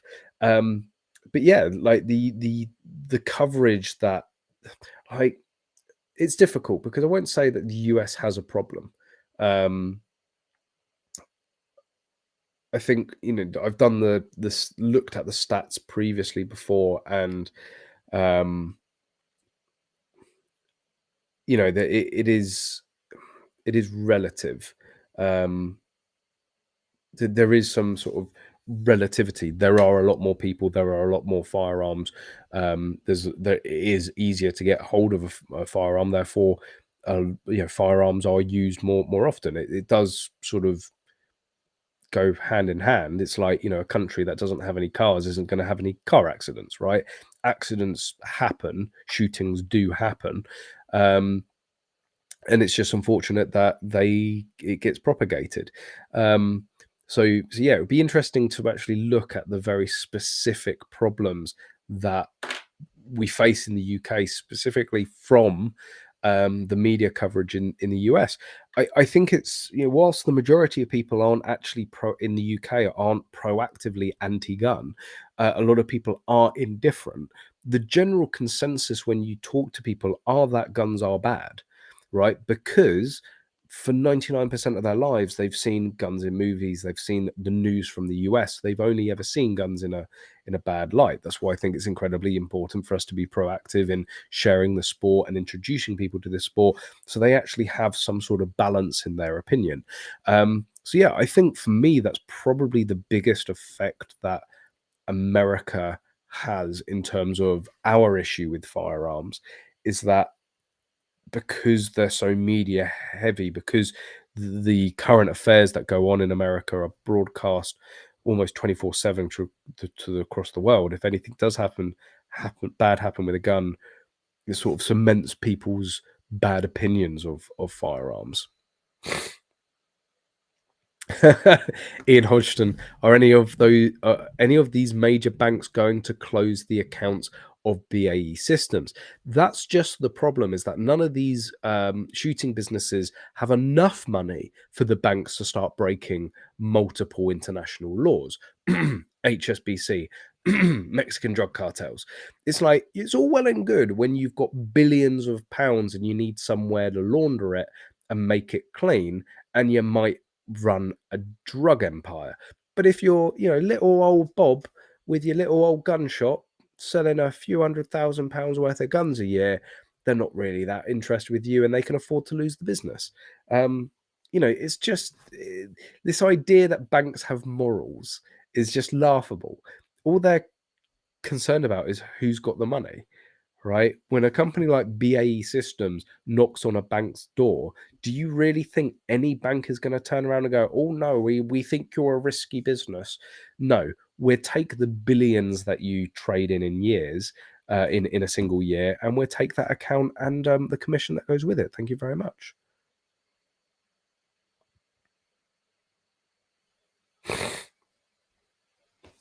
Ryan, in the US, you have the right to defend yourself with guns. Big difference to the rest of the world. Well, not so fast. Um, you, oh, why, whenever this is a problem, this is why I try to steer away from the US. Whenever we get onto the subject of US, it always ends up like self-defense. Um, there are plenty of places across the world where you can lawfully defend yourself with a firearm. You can lawfully defend yourself with a firearm in the UK. it is possible. You can use a gun for self-defense in the UK. You're just not allowed to have the gun. For that's the difference, is you have the right to bear that gun for self-defense. We don't necessarily have that, but there are plenty of places across Europe that having a firearms for self-defense is lawful. Technically, you can have a gun for self-defense within the UK. Within Northern Ireland, they literally issue personal protection weapons, PPWs, or personal, yeah. You're literally allowed to have a handgun for the purpose of self-defense within the UK, specifically Northern Ireland. And there's loads of other countries across Europe where you're allowed to. I believe even places like Russia, Ukraine, where they're giving out fucking javelins. So I think they're pretty liberal on the idea of self-defense. Czech Republic, you're allowed a gun for self-defense, and I think the Prime Minister actually went out, or President, I think it's presidents in Czech Republic. President went out and said that people should own more guns so that they can shoot terrorists in the face. Yep, that's so it's not just America that has the right to bear arms for the purpose of self-defense. There are plenty of other countries as well. More kids got killed by bully XL dogs this year than in Dunblane. I hadn't actually made that connection yet. I'm gonna, how many deaths XL bully? Well, I think you're stretching that a little bit. So they claim, one article in the Mirror. Let's I'll share this tab and let's bring this up. So the Daily Mail, of course, the source of all accurate information. The latest attack, which is the 6th fatality caused by an XL bully in 2022. So this Mirror article says they claim XL bullies are responsible for 14 deaths in the past 2 years, 11 confirmed human deaths, and 3 suspected deaths. American XL bullies have been linked to around 10 deaths in the past 2 years in the UK. So not as many as Dunblane. But it's still a very good point in the sense that, well, in terms of fire, how many, it needs to be proportional, doesn't it? There's on average 15 to 20 deaths to do with firearms every year. So XL bullies still aren't getting close to that number. They're averaging, if they're saying 10 over the last 2 years, or even 14 over the last 2 years, it's averaging around 7. But I get what you're saying in terms of I get the point, and I do agree with your point that yes, we've got these dangerous dogs going around killing people, and nobody's going for licenses or certificates, but they are talking about banning them. And actually, I think if you take a step back and you look at the response to XL bullies, it's copy and paste what we see with firearms, right? Take Dunblane, right? So with the XL bullies, I think there's been 1 or 2 cases that really have caught the public attention, right? So you need that one or couple of incidences that really capture the public attention. Well, for shooting, that was Dunblane, and with the XL bullies, they've had that case that has really catapulted it into the public spotlight, right?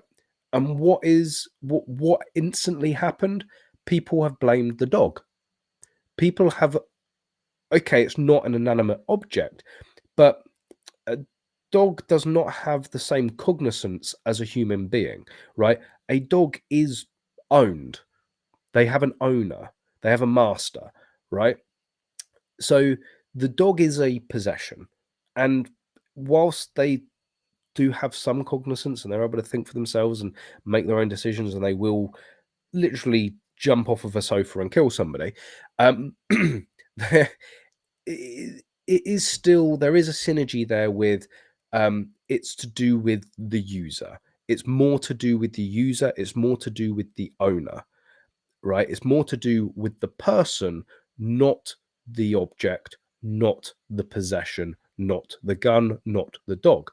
So the media and public have zoomed in on the object, on the possession. They've zoomed in on the gun for Dunblane. They've zoomed in for on XL bullies. When actually it's the shit owners, it's the people that don't know how to control a dog and shouldn't be in control of a Chihuahua, never mind an XL bully. And people like, Hamilton, who again shouldn't have been in charge of a spoon, never mind a whole scout group, never mind firearms when making repeated threats at police, when being uncooperative and intimidating repeatedly to the police, right? A whole catalogue of reasons why that guy shouldn't have had a certificate. So again, there's been that one event, they've latched on to the sharp pointy object, not the actual user, and then it's the media sensation, it's the blowing things out of proportion. And yes, whilst there have been a lot of attacks, more children drown in swimming pools per year than are killed with firearms or killed by XL bullies, right? More children die due to drink driving. More children die to road accidents, right? There are far more higher levels of fatalities than firearms or XL bullies, but suddenly you get the calls to ban. We got the call to ban the handgun. We got calls to ban the XL bullies. So actually, when you break it down, I think they are playing from the gun banning handbook for XL bullies pretty much word for word, line for line. The difference is that we had already had certification um, for guns. The certification was already in process. It was already there. So really, the only thing to do was to ban it. The issue, funnily enough, the issue with dogs and certification is the same issue that America has with guns and certification. There's just too many now. I don't know how many million um how many dogs in the UK? 12 million dogs. Okay, the Americans actually have 20 times more guns than we have dogs.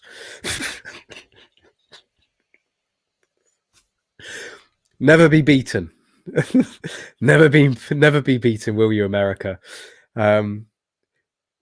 Yeah, Americans have 20 times more guns than we have dogs. I raise you your dogs with 20 of my guns. But 12 million dogs, right? There are approximately 12 million dogs as pets in the UK, with 31% of households owning a dogs. Cats, there are approximately 11 million pet cats in the UK. 12 million, right? How would you even begin to certificate that? How would you even begin to, like, the police and Home Office and government just do not have the resources to be able to suddenly enforce certification of something that big. The only reason we have it with firearms is because they started very early on, when public firearms ownership was not a widespread thing. It's why you could never bring certification out into America. It's why you can't ban guns in America. There's literally too many of them, and I use the comparison all the time with drugs. It's something like there's 10 million regular drug users in the US, yet everyone admits that the war on drugs has been lost, right? There's an estimated 100 million firearms owners in the US. So how are you going to stand there with a straight face and say we can't stop something that 10 million people do, but we can stop something that 100 million people do? It's the same thing with dogs here. I think trying to certificate it would be meaningless, but what they're doing instead is they can't certificate it, so ban it. Nobody is talking about the owners, right? I'm sorry, if your dog attacks someone or something, you are liable, right? You are in control. You should be in control of that dog. If you can't control that dog, that's not that's the only person's problem that is yours, right? Don't buy a dog that you can't control. Don't buy a dog that you're not willing to be able to train, right? Don't go and buy a gun that you can't safely handle. Don't go and buy a gun that you can't use safely without endangering yourself or others, right? It's the same thing. It comes down to a person. Yes, again, a dog left there will go and do its own thing. It's not an inanimate object. But you don't have bad dogs. You have bad owners. I have seen Rottweilers that you can, literally lay on their stomach and blow raspberries on them, and all you're in danger of the only your risk is drowning in the in the drool or saliva that they produce, right? Just because a dog is an aggressive breed, just because it's a dangerous breed, no, you have dangerous owners, not dangerous dogs. It's the nature versus nurture, and from what I've seen, dogs are very nurture based. If you raise it incorrectly, if you raise it to be aggressive, it will be aggressive. If you're not able to control it, you're going to lose control at some point, and it's going to do something.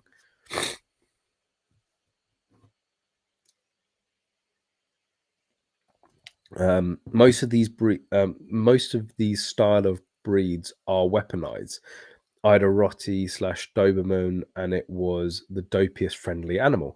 But a Rotti and a Doberman, they were weaponized. They were bred to be, you know, dangerous dogs, right? Yes, these XL bullies, they are bred to be at the end of a leash, walking down the park, making you look as hard as possible. Don't mess with me. I've got this dog that can rip your arm off. But that's the problem, is people, not only are these dogs bred to do that, but then they are raised and trained to be that dog. That's the issue. It doesn't matter all the breeding in the world. It's how they are trained and how they are brought up to react to other people and how to respond to stimulus. Callum, give the hamster a carrot in the router. Stream is very laggy tonight. Because if you were here at the beginning, Daniel, super mod no more. You're a minor mod. You and Paul have switched. I'm still not on. I'm still on my old Mac after giving my newer Mac a bath. But on that note, insurance company said that they're going to get it repaired for me. So I don't know how long that's going to take, but we will see. We should hopefully be up and running. Yes, I'm sure it's not been the same quality of stream you're all used to, but I am greatly impressed that a machine that is 10 years old is just chugging along and getting the job done just about. Crypto Sam, the owner should be given a life sentence for death caused by their dog. Absolutely, completely agree. That's where accountability would make sure the owners would do everything they can to ensure the dog is well trained. And that's it. You wouldn't walk down the street with a knife. Like, come at me, I've got a knife, right? You're going to, that's illegal. You're going to be held to account and arrested and put in prison. You wouldn't walk down the street with a gun in the UK, strapped across you, like, come at me, I've got a gun. You will be arrested and put into prison. So why are we allowing people to weaponize their dogs and walk around with dogs that they have, like, these dogs technically are by definition offensive weapons if they have been trained solely to be to be a weapon, right? So yeah, there's going to be a very fine line. You could, train and attack Yorkie. I'm not going to be as scared, but those little buggers can bite. It's this is why banning a particular type of dog doesn't work. You can train any dog to kill. You can train any dog to be an effective weapon or an effective killer. And yes, unfortunately, throwing somebody in jail afterwards for a lifetime after they've killed somebody doesn't stop that person from being dead, doesn't remove that death. But I can tell you what, if you did do that, if you did make it well clear that you will be treated as the attacker. If your dog rips somebody's arm off, you will be prosecuted as if you have ripped that arm off yourself. If your dog kills somebody, you will be prosecuted as if you have killed that person yourself. Watch tomorrow the amount of XL bullies being owned and trained and bred fall off a cliff. Right, and you're right, that's all it needs. You need to just hold them to the same accountability, the owners to the accountability of their dog.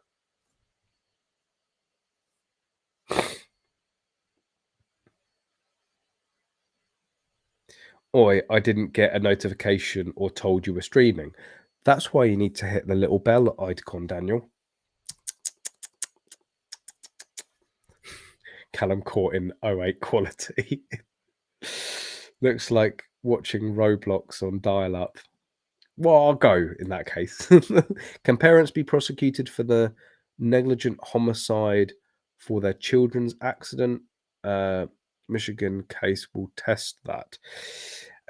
We are very closely getting far away from things, but I've got some fairly strong opinions on all of that. My opinions in terms of minors and adults. If basically if if a minor, if a child is not responsible for a crime, is legally not responsible for a crime, in my mind, the parent is. Until such time as you deem a child responsible for their actions, the parent is responsible for their actions. Because I'm sorry, if a 12-year-old goes and kills somebody, like, the parents have played their part or not played their part correctly in that scenario. Like, 12-year-olds don't just grab knives and start killing people or grab a gun and start shooting people. The parents have had some failure or neglect in some way. Set up a donation link so we can all chip in for 1080p quality. If you want to start a GoFundMe for a new Mac, I will not turn that down. But I'm hopeful that it'll only be a week or two. I'm actually going to call the insurance company tomorrow and see when I can expect to get my Mac back. But we hopefully will be back to normal very soon. You would just need to look at the marketing of breeders for XL bullies to see the type of people they're targeting, and they're not the people that should have one. Like, completely, but you should hold them to account. Hold them to account, and then see the amount of owners fall off a cliff. But anyway, on that note, I am going to call it there for this evening. I do apologize for the oh no, why am I doing that? There we go. We're back. I do apologize for the reduction in stream quality. Again, we should hopefully be back to normal very, very quickly. At least they've agreed to pay it out. I was having a bit of arguments with them. It was a single item limit on the household, and they were like, no, we're gonna cap it at your single item limit. And I was like, no, it's listed as a separate item. Oh, okay, all right. They like, my experience with insurance companies so far has always been pretty good. I've ended up getting what I've needed out of them in the end, but they will try absolutely everything to try and diddle you. They will play dumb when it suits them. Your Apple appears to be 11, sir. It's 10 years old. Oh, it's 10 years old. You go and get me a Windows PC with a 10-year-old spec of everything. And I'm not, you can triggers broom it all you want. Oh, my Windows PC is 10 years old. Yes, but you've got a 1-year-old graphics card and a 1-year-old processor on it. Like, it's not a 10-year-old machine. You go and get me a 10-year-old Dell laptop that is able to stream. I'll wait. Did Connors spill Pepsi on the last Mac? No, the trusty old steed of the Volvo had a leak, which which again didn't make a particularly good weekend any a particularly bad weekend any better in that regard. But anyway, it got very, very wet without me understanding, and sat in water for about 4 hours, which means by the time I realised it, it was, in the immortal words of a line in Snatch, proper fucked. Um, I think I do have a picture. I don't know if I put the picture up on the channel. Where is it? I'll find it in a sec. Yeah, that's not a reflection on the screen of the Mac. That's water. That is, and that's also me desperately trying to transfer a load of files, which I was mostly successful in doing. But anyway, but I don't care. You Mac haters, window lovers, I ain't switching. I love Mac. Just don't get them wet. That's all you got to do. This is the first Mac that I've broken. Seriously.